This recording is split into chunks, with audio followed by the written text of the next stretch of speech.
Magandang araw sa inyong lahat. Kamusta kayo? Narito ang isang bahagi o segment ng ating aralin sa Conversational Tagalog 1. At ito naman ang inyong instruktor, Rafael Pulmano. Hello everyone, we are in Lesson 1, using common everyday greetings and inquiries. In this segment, you will learn about a common everyday Tagalog greeting, magandang umaga. To greet someone in the morning with good morning, you say magandang umaga.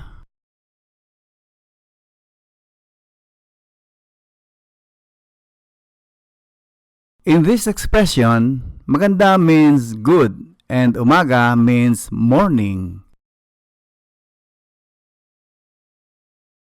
Maganda actually means pretty or beautiful.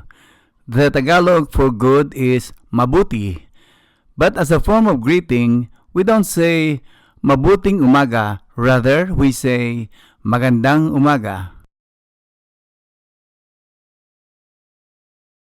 If we change umaga to babae, meaning girl, and say magandang babae,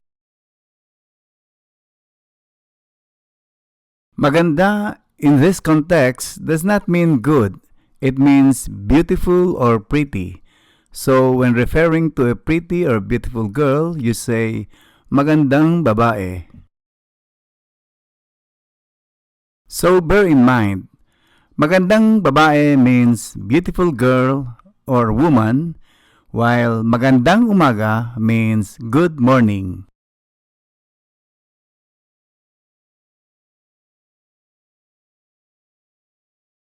So when you meet someone in the morning, use this greeting, magandang umaga. The Tagalog term for night or evening is gabi, afternoon, hapon, and noon, tanghali. How do you greet someone at 6 a.m.? That's right, magandang umaga. What about at 3 in the afternoon? Magandang hapon.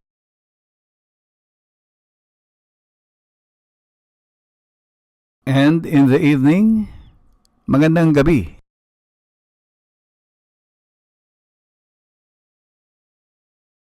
If it's 12 noon, how do you greet someone? Magandang tanghali.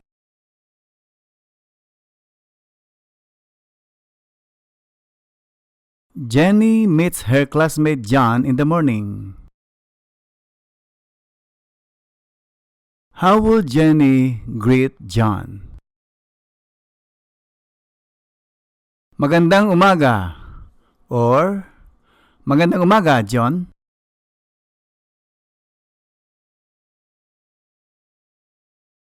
Suppose it is John who meets Jenny. How would he greet her? Magandang umaga or magandang umaga, Jenny.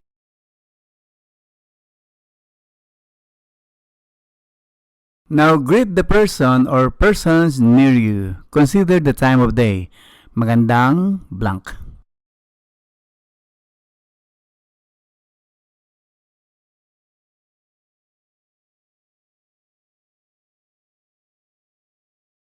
How do you respond to these greetings? When someone greets you with magandang umaga, you may respond by saying magandang umaga. Or magandang umaga rin. Rin, a variation of din, is an adverb which means to or also.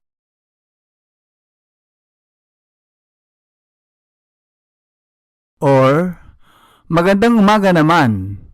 In this expression, naman likewise means to or also.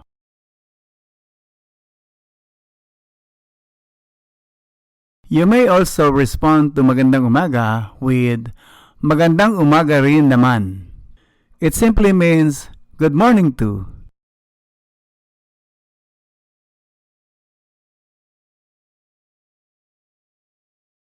By this time, you should be able to greet and respond to magandang umaga, magandang hapon, magandang tanghali, and magandang gabi.